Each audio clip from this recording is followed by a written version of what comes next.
Welcome to Crossroads. People looking to migrate to the United States, well, they could soon be questioned on, well, do they really love America?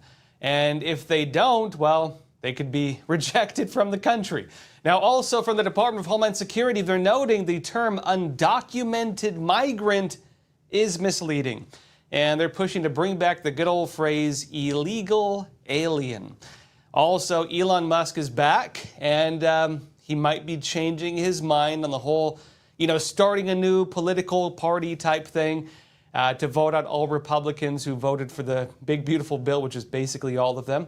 And instead, he might actually be backing a future 2028 campaign for Vice President. JD Vance may be running for president.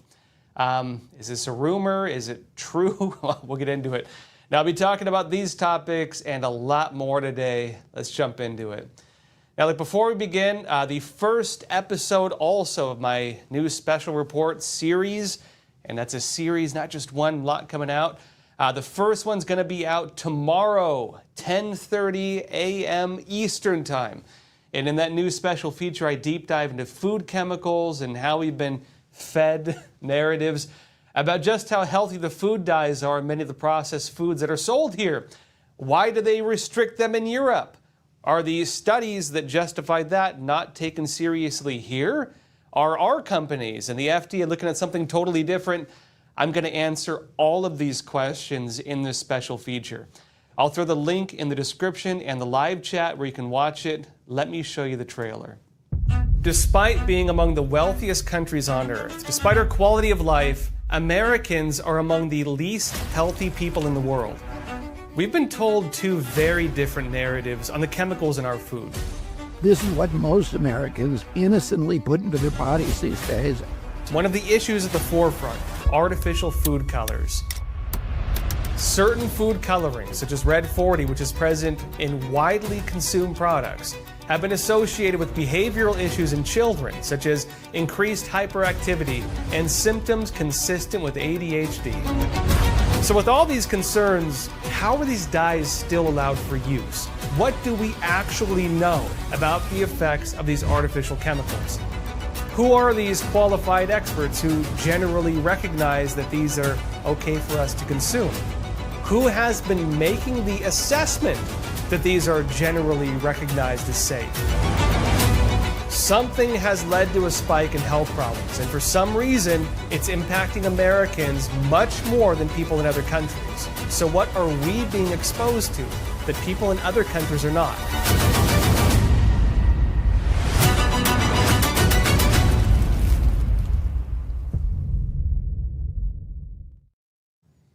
So you can watch that tomorrow, 10:30 a.m. Eastern Time on the Epoch Times.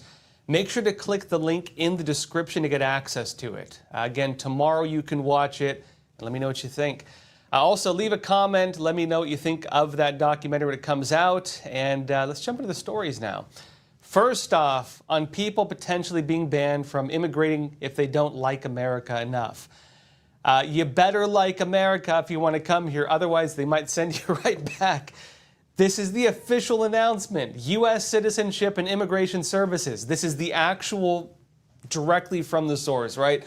They say this: U.S. Citizenship and Immigration Services is updating guidance on the USCIS policy manual regarding the factors that officers consider in certain benefit requests where an exercise of discretion is required, including factors relating to aliens' past requests for parole and any involvement in anti-American or terrorist activities, as well as in the use of discretion in adjudication of certain benefit requests where evidence of anti-Semitic activity is present.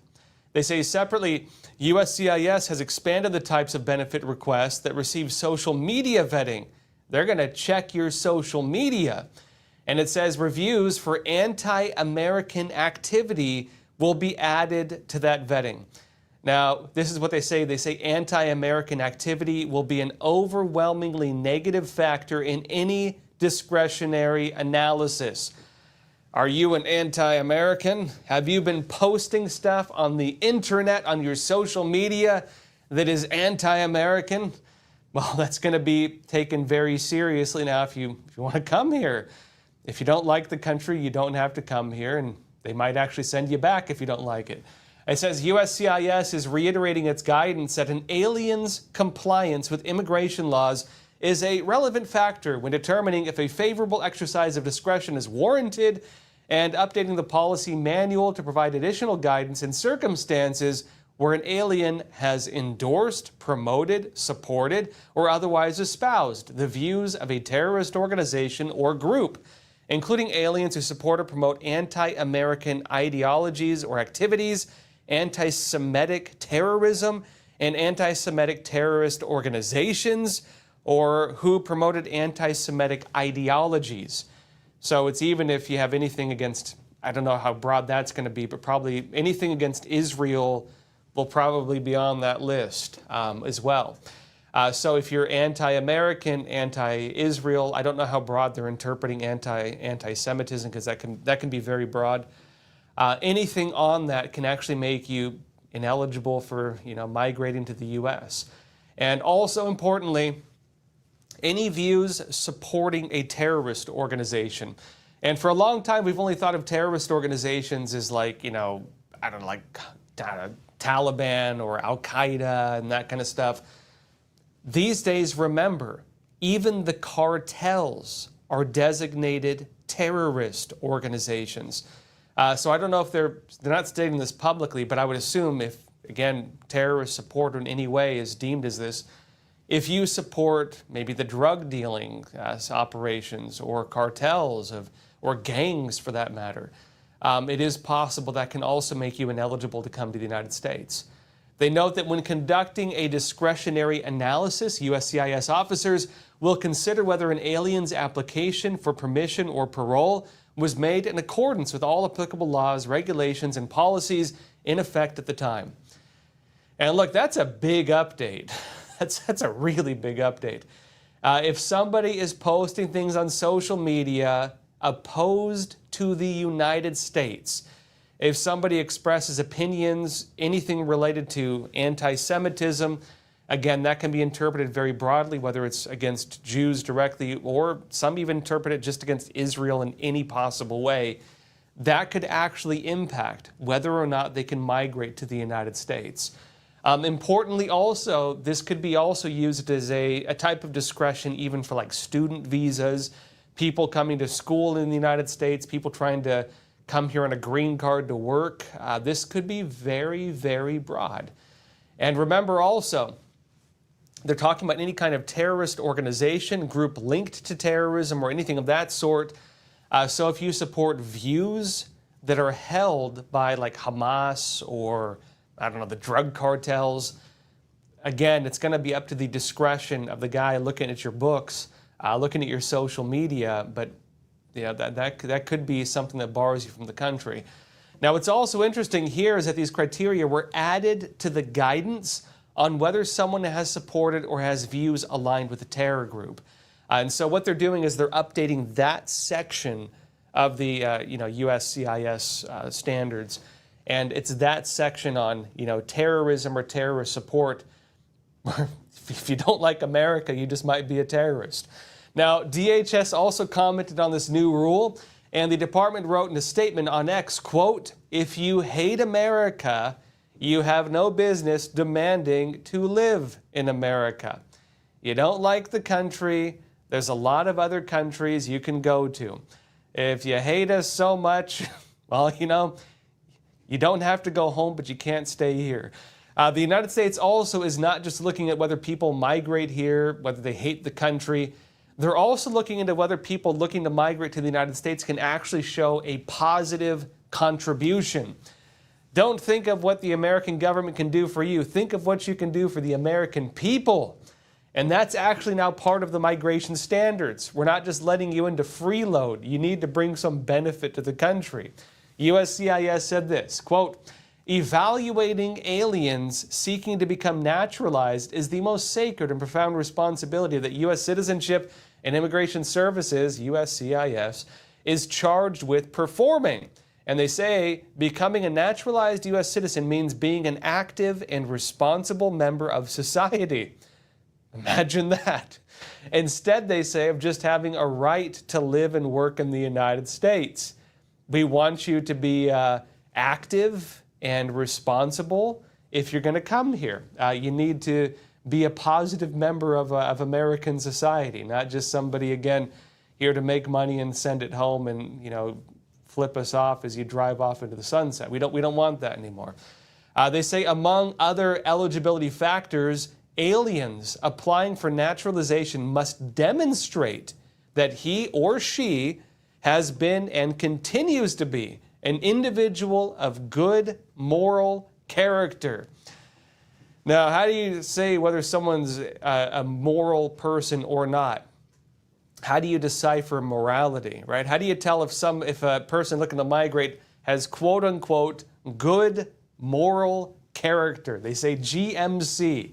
They say evaluating GMC involves more than a cursory mechanical review focused on the absence of wrongdoing. In other words, just not committing crimes doesn't make you a good person. You need to go a little above and beyond. They say it entails a holistic assessment of an alien's behavior, adherence to social norms, and positive contributions that affirmatively demonstrate good moral character. And here's what it says. USCIS will place greater emphasis on an alien's positive attributes and contributions in GMC determinations. It says these positive factors include, but are not limited to, quote, sustained community involvement and contributions in the United States, meaning you need to be involved in your community and continue to contribute to the country, again, sustained. If you want to be a good moral person by America's standards, you need to, quote, have family caregiving responsibility and ties in the United States. You can't just be a deadbeat dad or somebody ignoring your family. It says educational attainment, meaning, if you're a middle school dropout, you can't come here. Xi Jinping's out of luck on that. It says stable and lawful employment history and achievements. So you need to demonstrate that not only have you maintained a job, but you've actually done good at your job. You've actually done good things through your work. It also says length of lawful residence in the United States, meaning if you've been living here and as an illegal alien for 20 years, you're probably not going to be allowed to become an American citizen. It also says compliance with tax obligations and financial responsibility in the United States. I don't know. Does that make you a good moral person? Probably. I guess you should follow the law. Compliance with tax obligations, fine. And financial responsibility. I don't know what that's going to mean. Maybe it means they check your credit score. They want to see, in other words, that you're responsible with the way you spend money. If you take a loan from somebody, you pay it back. And they don't want you basically coming here and living off credit cards. None of that. Pretty big stuff. So if you want to come to the United States, you need to not have expressed anything against the United States, nothing against Israel or Jews. You can't have said anything anti-Semitic. You can't have supported terrorism or terrorist organization, anything related to that, possibly even including not just, the crazies you have blowing themselves up on the streets, but probably also even the drug trade and the cartels. None of that. You also have to pay your taxes, take care of your family, have some kind of educational achievement, maintain employment, do a good job at your work, and also contribute to your society. I think immigration is going to be pretty good going forward. If we bring in people like that, it's going to be a new day dawning on the country. Now, also from the Department of Homeland Security, by the way, they're noting the term undocumented migrant is misleading. And look, I've been saying this as well. Migrants are documented. If you're a migrant, you're documented. If you're not documented, you're not a migrant. You're something else. And DHS is noting what that something else may be. They're pushing to bring back the phrase illegal alien. You're not documented if you're a migrant. If you're undocumented, you're here illegally, and that's an illegal alien. This is what they say directly. Quote, undocumented immigration is the immigration equivalent of they/them.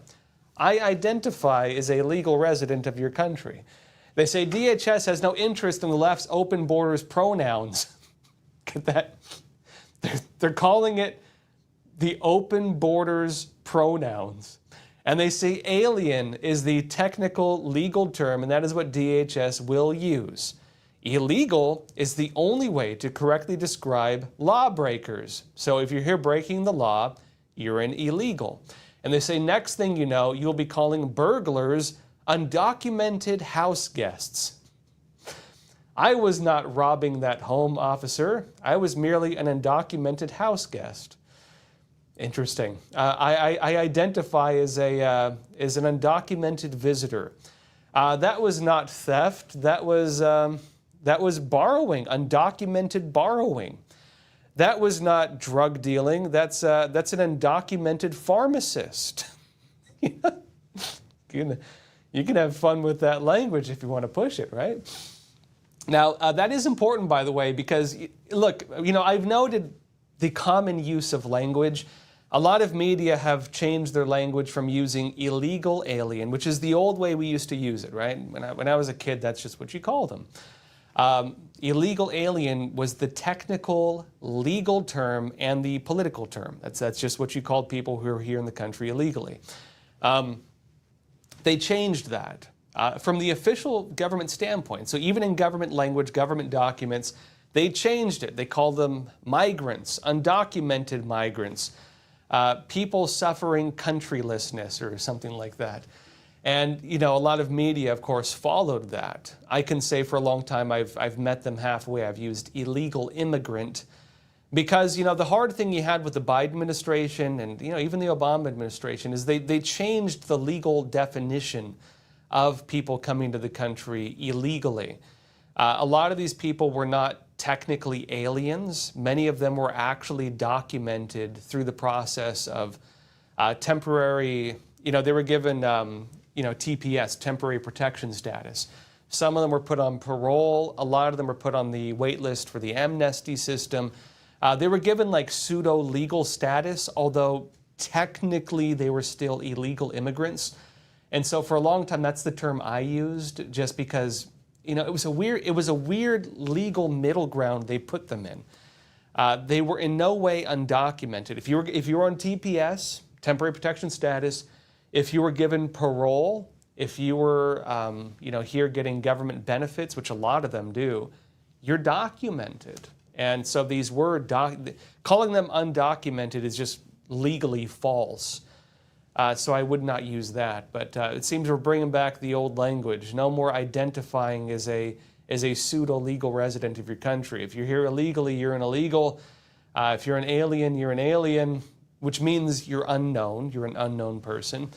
And if you're crossing the border illegally, you're an illegal alien. And while we're on the topic of illegal aliens, making the old term, bringing it back, a Chinese illegal was actually just sent to prison for being involved in a North Korean arms plot and a plot to launch attacks on South Korea. Washington Times said this. They said, a Chinese illegal immigrant, they say, in California was sentenced to 8 years in prison on Tuesday for sending weapons and technology to North Korea in preparation for a surprise attack on the South. Crazy. Are they trying to launch an attack on South Korea? They say, according to the Justice Department, Wen Shenghua, the 42-year-old, had entered the United States legally on a student visa in 2012 and remained in the country after the visa expired, thereby becoming an illegal alien. It says the department said in announcing the sentencing. He pleaded guilty in June to sending arms, meaning guns of some kind, ammunition, and export-controlled military technology to Nampo, North Korea, through Hong Kong, and notes that Wen was also pleaded guilty to acting as a foreign agent of North Korea. They say, according to court documents in the case, Wen met with North Korean officials in China before coming to the United States and was directed in 2022 to acquire and export U.S. weapons, ammunition, and military goods to Pyongyang, the North Korean capital. It also notes North Korea was also tasked Wen to procure civilian aircraft engines for the military, that would be used in North Korean drones and U.S. military uniforms that could be used on during a surprise attack on South Korea, the court papers show. Now, why is that a big deal? Aside from the fact the Chinese spy was just arrested, a guy working for North Korea, again, pleaded guilty to working as an agent, so you can legitimately call the guy a spy. That also suggests the Chinese Communist Party and the North Korean regime are plotting an attack on South Korea. Let that sink in. That's a big deal, especially now because of the big shakeup they've had politically in South Korea, and Trump now trying to meet with these South Korean leaders to try to work on a new deal with them. If the Chinese Communist Party is going around the world trying to start wars right now, maybe the next war they want to start is North Korea invading South Korea. That sounds far out. That sounds like, well, maybe that won't happen. A Chinese spy was just arrested trying to facilitate it, trying to give them equipment to do it. And based on what the reports say, they wanted to send U.S. military uniforms to North Korea, dress their little soldiers up, I mean little literally, dress their little soldiers up in American uniforms, they probably need this extra small sizes, and then send them guns, and then send them American civilian aircraft engines so they can use them in their drones and launch attacks, and probably make it look like Americans are attacking them from the north until they realize they're being invaded. That was the plan. And it just got busted. I don't know how broadly busted it's going to be, but I do hope South Korea stays on alert that North Korea may be plotting to invade them now. Because again, a spy was just sentenced to prison for it. Now, also on the topic of immigration, and by that I mean legal immigration. The country's former favorite legal immigrant, at least on the Republican side, Elon Musk, he's back. Musk is back. And it's not clear what he's going to be doing. He might be trying to start a campaign and start his own political party, his own brand new political party, to go after all the Republicans who voted for the big, beautiful bill. But there's also talk now that he might have changed his mind. I'll be talking more about this after we come back from a quick break. All right, just to pause here for a super quick moment. You are, of course, watching Crossroads with Joshua Philipp. I'm just here to share a message about American Hartford Gold, my own personal gold and silver bullion dealer. Now, obviously, the recent tariffs have made the markets super turbulent and volatile. With every new piece of tariff news, the markets seem to either crash up or crash down. And of course, it's worth mentioning that these conditions don't only affect Wall Street. They affect all of us through our investments and our retirement accounts. That's why I'd like to introduce you to a company that I trust and I myself use to secure my own savings, American Hartford Gold. They specialize in helping Americans move our assets into something tangible, into something you can actually hold, which is physical gold and physical silver, two precious metals that act as a hedge against all those decisions being made in Washington, D.C. They have an A+ rating with the Better Business Bureau. They have thousands of 5-star reviews, and they make the whole buying process super simple. Your metals can be shipped directly to your door, or you can transfer your current retirement account to a tax-advantaged gold IRA. And the best part is that right now, American Hartford Gold is offering an exclusive offer. When you call them today and you mention the name Joshua, you could receive up to $15,000 in free silver with your initial investment. Take advantage of their special offer. You can either just call them at 877-260-2764 or text Joshua to 65532. All their information will also be down in the description box below. And now, back to Crossroads. Welcome back to Crossroads, a show by the Epoch Times, one of America's largest independent newspapers. And you can support us and independent journalism by simply hitting the like button and leaving a comment below. Let me know what you think of the show. And also, thank you so much for watching. Look, Elon Musk is back, and it seems he's changing his mind on the whole campaign to start a new political party and then vote out all the Republicans who voted for the big, beautiful bill. But he might actually still be doing that. He's contesting some of the claims, but he may actually be doing something else. He might be backing a 2028 campaign for President JD Vance, currently Vice President. This is according to Wall Street Journal. Here's what they said. They say the billionaire Elon Musk is quietly pumping the brakes on his plans to start a political party according to people with knowledge of his plans. Now, I'll add to that, that's anonymous sources, and who knows? That might be rumor, that might be hearsay, it might actually be people with knowledge of his plans. It notes that Musk has told allies that he wants to focus his attention on his companies and is reluctant to alienate powerful Republicans by starting a third party that could siphon off GOP voters. Probably not the best idea if, with Tesla especially, because Tesla was kind of reliant on, tax credits for electric vehicles. I hope he goes into gas vehicles, by the way. We'll see what happens. But they note this. Musk's posture marks a shift from early last month when he said he would form what he called the America Party to represent U.S. voters who are unhappy with the two major political parties. And they're suggesting that Elon Musk might actually back a future presidential campaign for Vice President JD Vance. Now, in response to that, here's what Elon Musk said. He said simply on X, quote, "Nothing the Wall Street Journal says should ever be thought of as true." So maybe it's not true.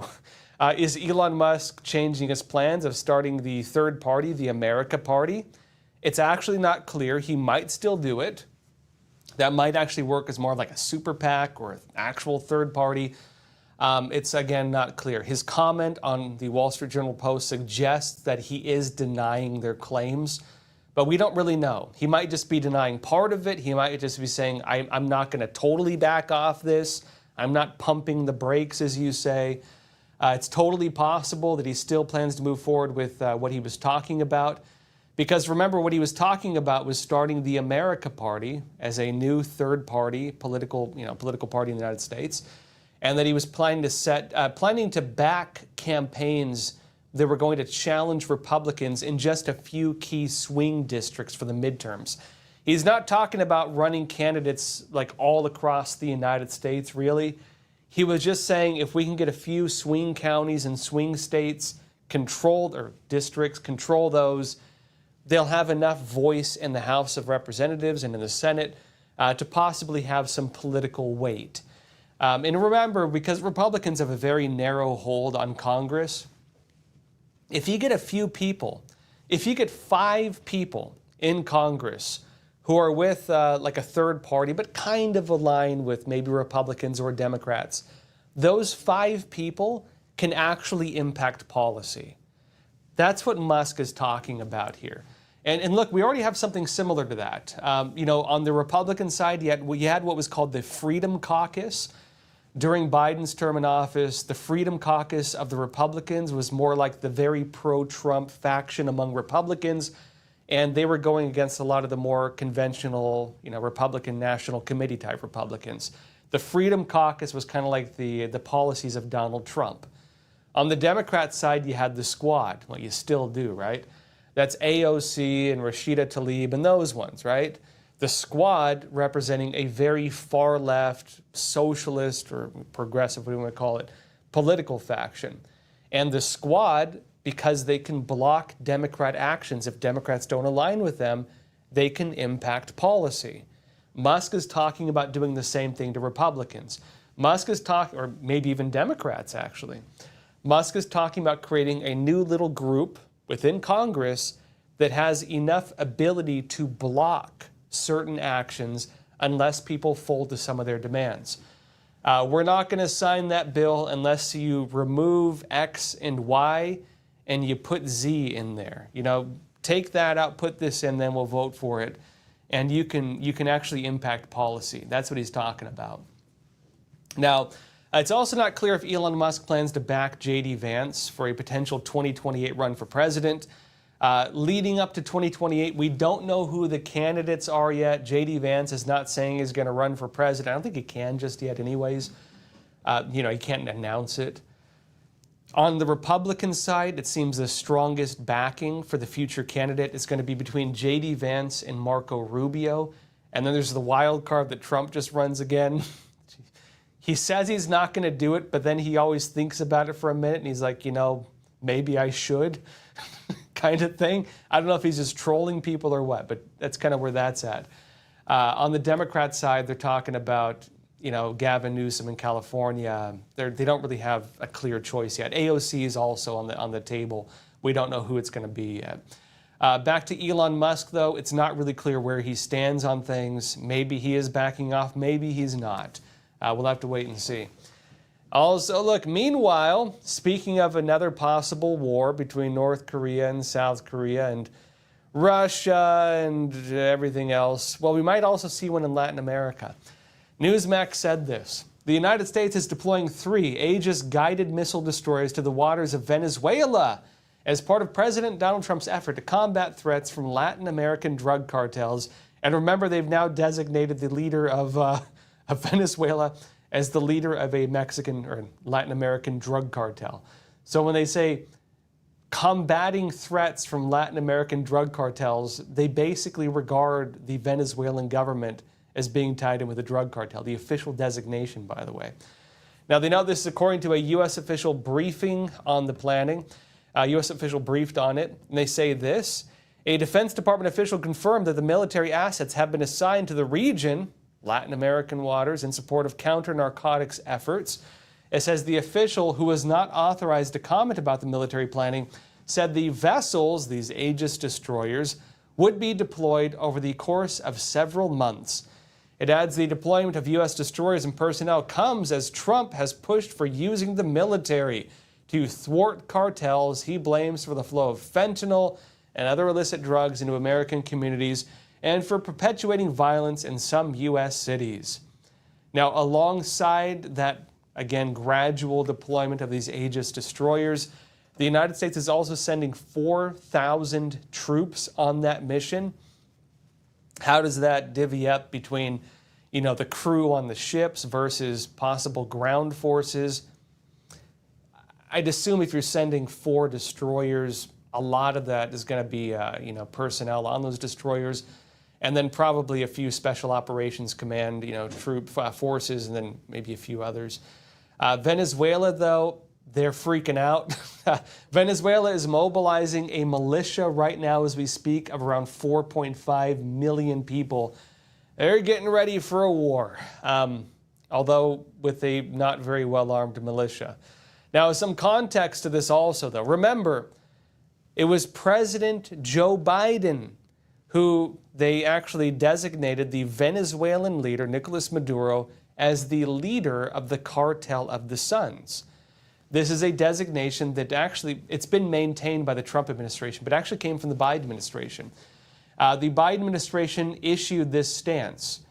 They also determined that Nicolas Maduro is not the official leader of Venezuela. They've instead recognized his political rival, who's currently in exile, as the official leader of Venezuela. So you have a government in exile of Venezuela, and you have a cartel who has taken over the government in Venezuela. That is the official determination of the United States, the official stance of the United States. President Donald Trump, his administration so far, they have maintained that stance. And importantly, they're also taking action on that stance by treating the Nicolas Maduro regime as a cartel. They're not getting full buy-in from Latin America. For example, in Mexico, Mexican President Sheinbaum, she's asking the Trump administration to provide evidence that Maduro is actually the leader of the Cartel of the Suns. We'll see what happens with Mexico because the U.S. is also talking about launching attacks against cartels in Mexico, and Mexico really does not want that to be happening. So we'll probably be hearing a lot more about that soon. Now, speaking of Mexico, though, the border wall, the one we have separating us from them, all along the southern border, they're about to give it a brand new paint job. And it's going to get painted black. They're going to paint the border wall black, a matte color, so it absorbs heat from the sun, and if you touch it, it burns you. They're basically doing it because they want to deter illegal immigrants from trying to climb that wall. If you do it, you're going to have some blisters. This is Secretary Noem making the announcement on it. We are also going to be painting it black. That is specifically at the request of the president, who understands that in the hot temperatures down here, when something is painted black, it gets even warmer, and it will make it even harder for people to climb. So we are going to be painting the entire southern border wall black to make sure that we encourage individuals to not come into our country illegally, to not break our federal laws, but that they will abide and come to our country the right way so that they can stay and have the opportunity to become United States citizens and pursue the American dream.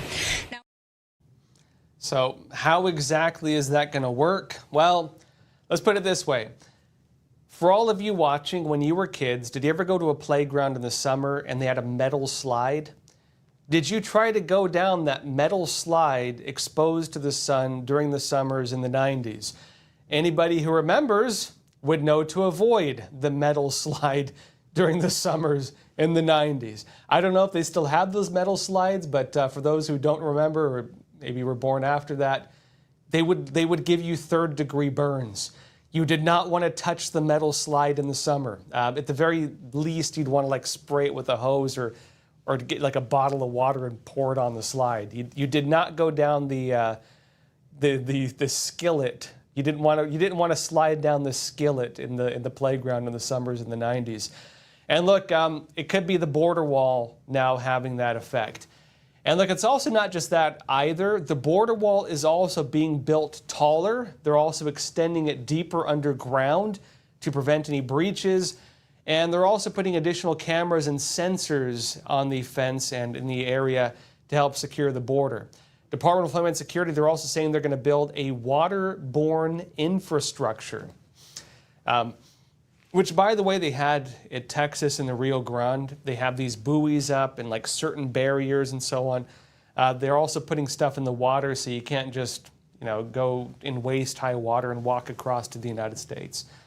Also on the point of the wall, though, I actually got a brief tour of where things are currently at. This is during one of my recent trips to San Diego. San Diego sector, this is what I personally saw. I was given a tour by one of the heads of one of the major Border Patrol unions, who is also currently serving with Border Patrol. You still have unbuilt sections of the wall. There are still some parts that were never built. That's not intentional, at least not by Trump. That's because when Biden came in, he stopped the construction of the wall, and they then auctioned off the parts that were supposed to be used to build it. If they want to continue building the wall, they need a new budget to buy the parts to finish it.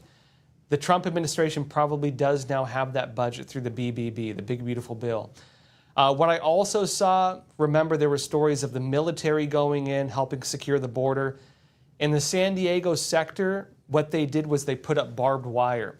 They have two different walls. There's one, there's two sections of the wall. They call it the primary wall and the secondary wall. And the barbed wire is facing inward.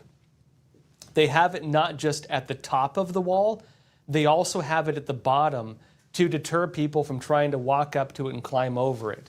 And they have, what I saw was two sections. They have at the top and at the bottom, and also 3 layers, which I guess is more like the military method of putting barbed wire on.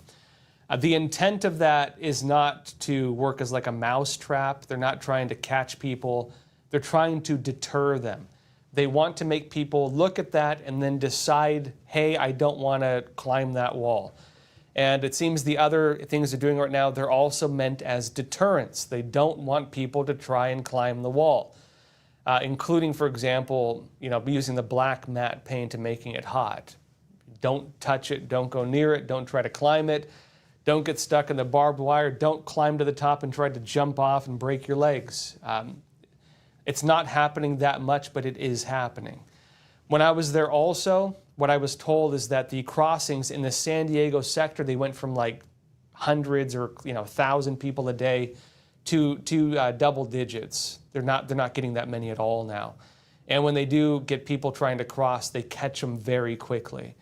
The problem you have also, though, as I mentioned, look, they can make the wall as big and beautiful as they want, as Trump would call it, right?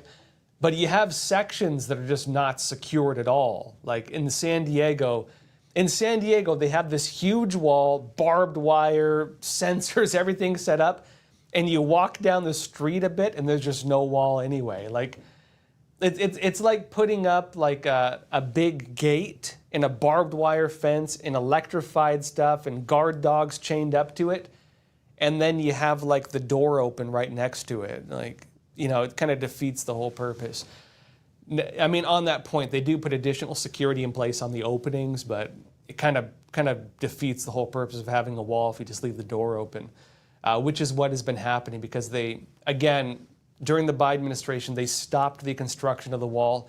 They auctioned off the parts that were set to be used for the wall, and they have to now restart the construction to actually finish it. It was never actually fully finished. Now, also on the point of mass illegal immigration, the case of an illegal alien truck driver who allegedly caused a fatal crash in Florida it's getting bigger. It turns out that in addition to everything else the guy did, he also seriously failed an English proficiency test. Like, this guy didn't get a C minus. This guy got like an F minus. Like, this was a major failure on that test. DHS said this on X. They say, update. Harjinder Singh, an illegal alien from India who killed 3 innocent people, failed an English language proficiency assessment. It says Singh provided correct responses to just 2 of 12 verbal questions and only accurately identified 1 of 4 highway traffic signs. This guy was driving a truck.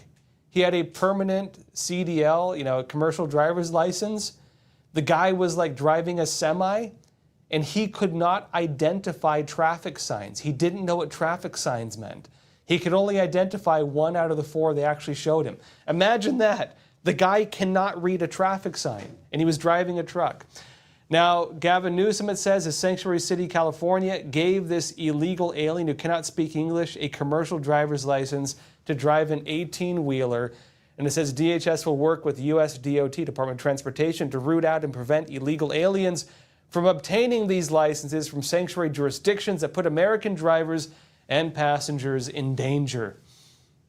Briefly on Gavin Newsom, they're not being totally fair with him because it turns out the guy also got his permanent CDL, commercial driver's license, from Washington State. He also got some stuff through California, but it wasn't just limited to California. Also through New Mexico. He actually he was let off the hook, even though it was found that he didn't speak English and couldn't identify road signs. They let him off the hook in New Mexico on that. So, 3 people would still be alive if they hadn't done that. Also on the point of illegal immigration, though, there are still questions over what exactly happened to the unaccompanied minors who got here, were resettled, and then got lost. Where are all those missing kids? We lost them. What missing kids? Remember how you had all those migrant kids? Well, you don't have them anymore. Where'd they go? Well, we don't know. What happened with that? Well, we're getting more answers. It turns out over 10,000 of these, illegal immigrant kids, they were sent to live with unvetted sponsors. They didn't even check who the people were. You want a kid? Here you go. Yeah, sure, it's an empty lot. Take the kid anyway. You want a kid? Yeah, here's a kid. Yeah, sure, it's to a strip club, which actually, that's a real case, by the way. But yeah, we're not checking you out. We don't know who you are, but you get a kid, and you get a kid, and everybody gets a kid. And they didn't actually vet the people who were getting these kids. Just the News said this. Senate Judiciary Chairman Chuck Grassley on Monday released new data from the Department of Health and Human Services, HHS, which confirmed his concern that the Biden administration placed over 10,000 migrant children with, quote, unvetted sponsors. How do you do that to a kid? It says the Trump administration provided Grassley with the information as part of his oversight investigation and requests, which were largely ignored and stonewalled by the previous administration. It says the data found that HHS's Office of Refugee Resettlement from January 2021 through January 2025, the Biden administration, placed 11,488 unaccompanied migrant children with unvetted sponsors who were not their parents or legal guardians. How do you do that?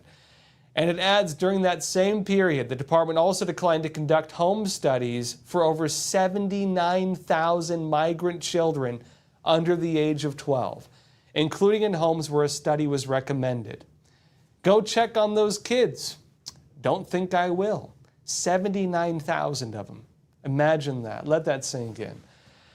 Anyway, wild times, a lot going on, too much to ever possibly talk about, but questions, comments, anything you want to talk about, leave it in the chat. Let's jump into a discussion. TZ Burton, you're saying pro-illegal immigrant groups say there is actually no law saying that entering the country is a criminal crime. How can that be? You can't have a country without a border. Yeah. Look, California also says that stealing under $900 worth of goods is not a serious crime. It's a crime, right? Now, I know they overturned that. Gavin Newsom did not approve the bill on the budget for it, so it's a bit up in the air right now. When it comes to these immigration groups, again, what they're saying is not a legal determination. The basis of their statement is they believe America is stolen land. America stole this land. And they claim that these people trying to migrate here illegally, that they're just taking back stolen land. It's a stupid argument. You could argue that every country on earth is stolen land. You could argue that Mexico stole its land from Spain, actually. You could argue that Canada stole its land from America because they were under British rule before the American Revolution. The basis of that argument makes no sense. You could argue that the Comanches stole their land from the Apache if you really want to. You could argue all kinds of stuff like that if you want to get to stolen land. You could argue everything is that. My point is, if you want to make up a narrative, you can usually find some historical justification for it if you want to pull back the pages of all of human history. On that point also, though, that is not the legal reality of the United States. The legal reality of the United States is this. Well, first, just briefly on the Western states and people on stolen land, the people who were living in California and New Mexico and Texas when they became part of the United States became Americans. Nobody stole their land. If you had land in California when it became a U.S. state, you kept your land. In fact, I have, not by blood, but by blood, but related through marriage. Some of my cousins, their family actually were some of the legal residents who became Americans when California became a state. And they were Mexican before Mexico was brought under the new government, back when it was still part of Spain. And people from that era, they don't call themselves Mexican. They'll call themselves Spaniard and Native, because in terms of blood, that's what they are. They're Spaniards and they're Native American. So the point is, the whole narrative is just ridiculous. The whole narrative is ridiculous. If you were living in the United States, in one of the states that became part of the country during that time, they did not steal that land from you. You had a choice of going to Mexico and joining the new government, which nobody wanted to do because it was a military dictatorship, or you could just become part of the United States. Nobody took your land from you. I mean, you could probably point to a few isolated incidents where somebody got scammed or something like that, but nobody stole anybody's land. It's a stupid narrative that doesn't make any sense. It's being used politically right now. And so you have a lot of these activist groups going out there, a lot of them just communist organizations, and that's the basis of their argument, right? I'd actually argue that my land was stolen from me because I bought my land and they charged me income tax on it. How do you buy a house and you don't own your house? You have to pay a land tax on it. If you don't pay your land tax, they steal it from you. It's not that the government takes it, the banks take it. How does the banks, maybe the banks are stealing our land. I'm gonna use that narrative from here on out.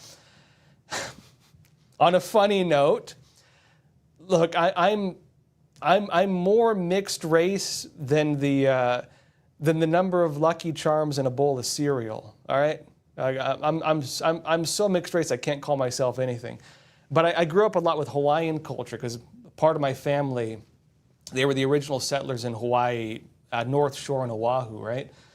And I grew up doing hula and all that stuff. When they made Obamacare, if you could get out of paying Obamacare if you were a Native American. And I said, hot dog, I'm Native. And so I went and did like a DNA test, and I was trying to get Native American status so I wouldn't have to pay Obamacare. And I found out they don't give it to Hawaiians. They don't give it to Hawaiians. Hawaiians don't get anything. I don't know if they're the only, now Alaskans too. I know Alaskans don't really get anything either. So I was disappointed in that. Look, I'm not trying to go live on a reservation. I don't want free land in Hawaii. I just didn't want to pay the premium on Obamacare. I was out of luck. What are you going to do, right? So anyway, yeah, what are you going to do, right? The basis of that is they say because Hawaiians are Maori, they don't get any claim to Hawaii. Another question here. Alfred's mom, you're saying illegal alien is accurate. The media and politicians started to give them lighter categories. You know, it's just part of the way they rephrased these things. All right, funny story. First off, to caveat this, isn't it crazy that words that used to not be offensive are made to be offensive? I assume the reason they're made to be offensive is because people start calling each other names. They use it as an insult or something like that. A lot of terms that we now regard as highly offensive were not nearly regarded as offensive back in like the 90s and stuff. I was bored the other night and I was watching old archive reruns of Mystery Science Theater 3000. And I found them like in an old archive website. Anybody ever watch that show? It was fantastic. It was a comedy show on the Sci-Fi Channel. And it was like a guy and two robots, and they'd watch old, like, public domain, really cheesy, like, I don't know if you can call them B-tier movies. Like, these were like the cheesiest low-budget movies from like the 50s, but they'd comment over it and make fun of it, and it was a really fun show. I was watching old reruns of that, right? And they had the old commercials, like, from like the 90s, right? They had like, they played the commercials, and they had like the X-Files and, watch the next episode of this. Well, I guess it wasn't that on Sci-Fi, but they had a commercial talking about treatments for quote-unquote retarded people. And I was kind of like taken aback. I was like, wait a minute. But they're using that word? We're not allowed to use that. I guess they brought that word back. But that used to be the word they used for handicapped people. Like, and it wasn't an insult. That was like, your prime time. I don't know if Mr. Science Theater is prime time, but that was your normal cable TV commercial, help the people in need type language. It wasn't controversial. And it's been that way with a lot of things, right? Back in those days, we called illegal immigrants illegal aliens. If you were being nice, that was the nice term for them. And they changed that thing, right? Quite the journey, huh? Judy Akeem, you're saying if Trump manages to settle Ukraine/Russia, the Chinese need another military, you're talking about South Korea. The Chinese need another military conflict the U.S. can be involved in. So maybe they were rushing blowing up a North Korea-South Korea conflict and got caught. That might be the case. I mean, we can only speculate at this point, but as I've been saying, and I won't overstate it, the Chinese Communist Party wants to keep the United States involved in multiple wars so that our military and our defense budget are divided if the CCP ever wants to launch its own war, for example, invading Taiwan. Previous statements, they wanted the U.S. involved in a war against terrorism. Think Hamas, Israel, think Hezbollah, think Iran, right? The CCP wanted that war. The Chinese Communist Party wanted a war with Russia. Think, of course, Ukraine, Russia. And that could have very easily spread. Well, it's not over yet, so it still might, but that could have very easily spread to like Poland and Belarus and everything else. They also wanted a war in Latin America. Think Maduro trying to invade Guyana or something like that, right, for oil. Think Lula in Brazil. Think that type of stuff. The CCP actually wanted, in their own writings, they wanted the U.S. to go to war with Brazil. And I'm not saying that that's going to happen. I'm saying that was the actual writings from the Chinese Communist Party, one of Xi Jinping's main advisors, Xin Canrong. Maybe it is, as Judith says, the possibility the CCP is saying, geez, we need another war. Who can we get to start a war? What other friend do we have? Hey, I got an idea. How about Kim Jong-un? And maybe they are looking at starting a war between North Korea and South Korea. I mean, not a kind of war that North Korea would want. Not the kind of war North Korea would necessarily want to be involved in, but here's why that would matter. They would get support from Russia. Russia and North Korea created a defensive agreement. If one country goes to war, the other country is part of that war. South Korea is already sending troops to fight for Russia. They're already fighting in Ukraine. And in fact, some have been captured. Russia has the agreement the other way as well, which is why South Korea was so mad about that deal. If South Korea goes to war with, if North Korea goes to war against South Korea, if they invade them, Russia will be part of that, as will probably the Chinese Communist Party. And I don't know, maybe that's the short-term war the CCP wants. I don't think the Chinese Communist Party would necessarily want to go to war with South Korea. They'd probably feed it quietly, but they'd probably stay on the sidelines and offer the peace deal. You know, how about we make a reconciliation plan that unite the two Koreas would be the narrative, and the Chinese Communist Party would try to pull the political strings to make sure they control it as a puppet state afterwards. That's how it would go. I do think that is very possible, that is part of their plan still, because they were actually talking about this. The Chinese Communist Party calls that the Northeast Project. It's an actual military project, the CCP. Their goal to take over South Korea in the long term. Foggy01, you're saying whatever happened to the immigrants that were happy about coming into the United States and wanted to assimilate in the country? Yeah, what a difference, right? It is true that we've gotten a very different breed of immigrant. You know, when I was a kid, we had a lot of people who were fleeing the Soviet Union still. We had a lot of Eastern Europeans. We had a lot of people who, you know, had been persecuted in their country, and those were a lot of the immigrants we had. A lot of that, you know, the Cubans, for example, fiercely anti-communist, very much in support of the United States. If you talk to one of them and you try to criticize America, they would probably criticize you for criticizing America. I've seen it personally, where they're like, you don't know how good you have it. You say you're living in a dictatorship. I came from a real dictatorship. Let me tell you what that actually was like. Stop trying to preach to me about your, you know, latte communism. You know what I mean? Those people knew what America had, and they valued what America had.